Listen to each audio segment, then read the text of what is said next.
Good morning everyone, welcome to my channel. কেমন আছো তোমরা? আশা করি তোমরা সবাই ভীষণ ভালো আছো, আমরাও খুব ভালো আছি। আজ হচ্ছে রবিবার আর এখন বাজে সকাল 9:30। আর আমার চোখ মুখ দেখে নিশ্চয়ই তোমরা বুঝতে পারছো, কালকে তোমাদের বললাম প্রচণ্ড মাথা ব্যথা করছিল। তো রাত্রিরে রাজি ভালো করে মাথায় তেল টেল দিয়ে দিয়েছে। আর সকালবেলা আমি ঘুম থেকে উঠে বাসি কাজ সেরেই স্নানটা সেরে নিলাম আগে।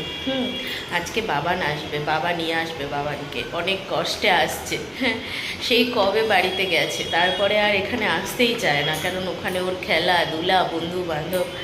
যাই হোক, তা বাবা বললো যা কটা দিন ঘুরে আয়, বোনেরও তো খারাপ লাগে, মন খারাপ লাগে, আর মেয়ে তো জানো বাবানকে ছাড়া একদমই থাকতে চায় না। তো বাবা ফাইনালি আজকে বাবানকে নিয়ে আসছে, তার জন্য স্পেশাল কিছু রান্না হবে, তার মধ্যে আবার আজকে সানডে। তো যাই হোক, চলো ব্লগটা দেখতে থাকো। আর আমার চোখ মুখের অবস্থা দেখো। কালকে রাত্রিরে ওষুধ খেয়েছি, তারপরে হচ্ছে মাথা ব্যথা কমেছে আমার। কেন এরকম মাঝে মাঝে হয় জানি না। তো চলো ব্লগটা দেখতে থাকো, আশা করি তোমাদের ভালো লাগবে। মেয়েকে খাওয়াতে বসে গেছি, আর এইটা হচ্ছে আমার প্রত্যেক দিনের ঝামেলা। সে কোনো মতেই খাবে না। এমনিতে তো দেরি করে ঘুম থেকে ওঠে আজকাল, প্রায় 9টার পরে, 9:30, অনেক সময় 9:45, অনেক সময় 10টাও বেজে যায়। তারপরে যদি তাকে ভাত খাওয়াই, তাহলে দুপুরবেলা 1টার মধ্যে আবার সে কোন পেটে খাবে। এত দেরি করে যদি খাবারটা 8টা, 8:30টার মধ্যে যদি ভাতটা খেয়ে নিতে পারে, তাহলে নয় একটা ঠিক আছে। আর এখানে দেখো আমি রান্না চাপিয়ে দিয়েছি। রাজীব আজকে পাঁঠার মাংস এনেছে, বাবা যেহেতু আসছে। তুমি কথা বলো।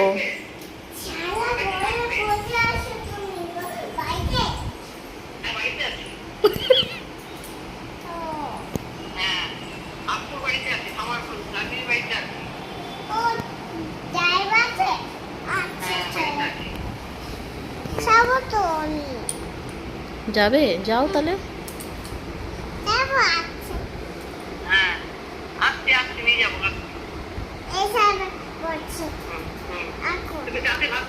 দাদু কোথায় জিজ্ঞাসা করো। দাদু কোথায়? দাদু দাদু গেছে মিটিং আজকে সারাদিন রাত্রি পর্যন্ত। কি রান্না করছো? কি রান্না করছো? আমি দিদি ফিশ। ফিশ?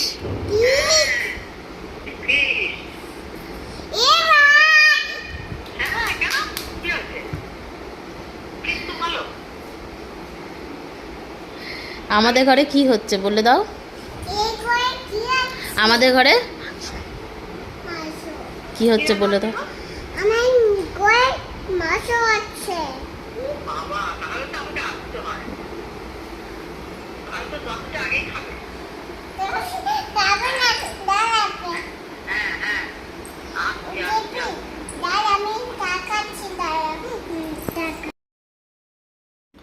বাড়িতে একদমই মা মানে খাসির মাংস আর করে না, কেননা বাবা আর মা দুজনেরই বন্ধ পুরোপুরি।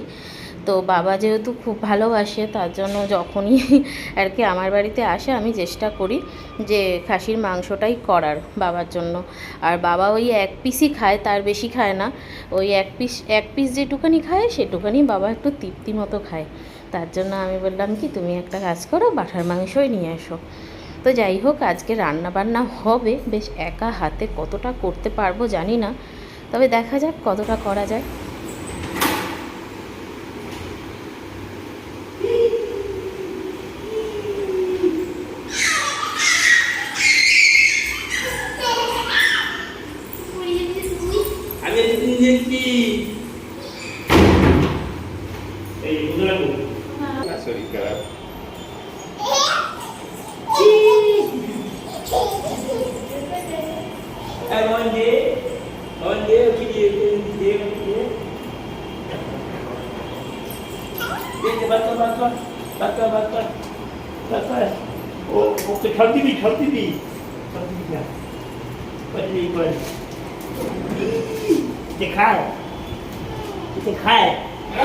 খায় সত্যি সত্যি তো। কি ওটা? বাবা দিল। কাটতে হবে, একটু কাটতে হবে। রাজীব আবার বকফুল নিয়ে এসছে, এই প্রথমবার ও বকফুল নিয়ে এসছে। মোটামুটি বারবার ও যেটা নিয়ে আসে সেটা হচ্ছে কুমড়ো ফুল। কুমড়ো ফুলটাও খুব ভালোবাসে খেতে।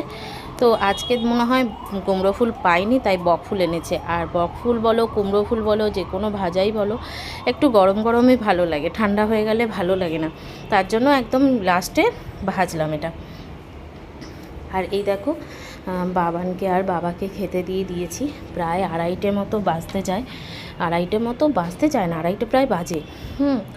আর বাবাকে আর রাজীব বাবানকে খেতে দিয়ে দিলাম। আমি বললাম তোরা খেয়ে নে, তারপরে আমি আর রাজীব বসছি।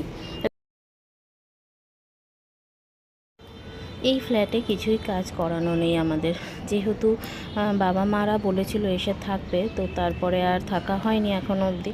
তো তারপরে রং টং করে গৃহপ্রবেশ করে সেভাবেই পড়ে আছে। আর মাঝে সাঝে আমরা আসে থাকি। তো এইবারে হয়তো সব ঠিকঠাক করিয়ে পার্মানেন্টভাবে থাকার ব্যবস্থা করা হবে। তো তার জন্যই আর কি যে কাজগুলো বাকি রয়েছে ইনকমপ্লিট, সেগুলো আর কি আমার বাবা যেহেতু ইলেকট্রিশিয়ান, তো তার জন্য বাবাকে দিয়ে রাজীব হচ্ছে লিখিয়ে নিচ্ছে যে কী কী আনতে হবে। তাহলে সেগুলো আর কি রাজীব কিনে নিয়ে এসে লাগিয়ে নেবে। তো ওর জন্যই বাবা দেখছে কোথায় কী লাগাতে হবে।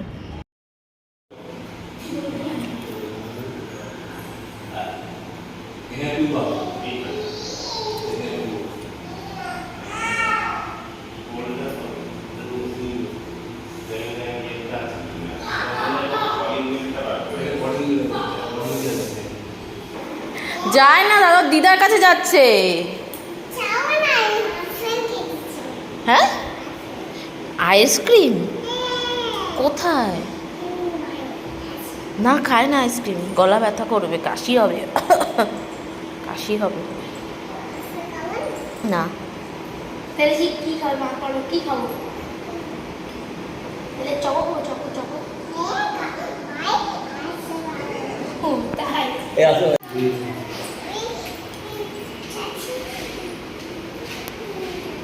টাটা, এই যে টাটা।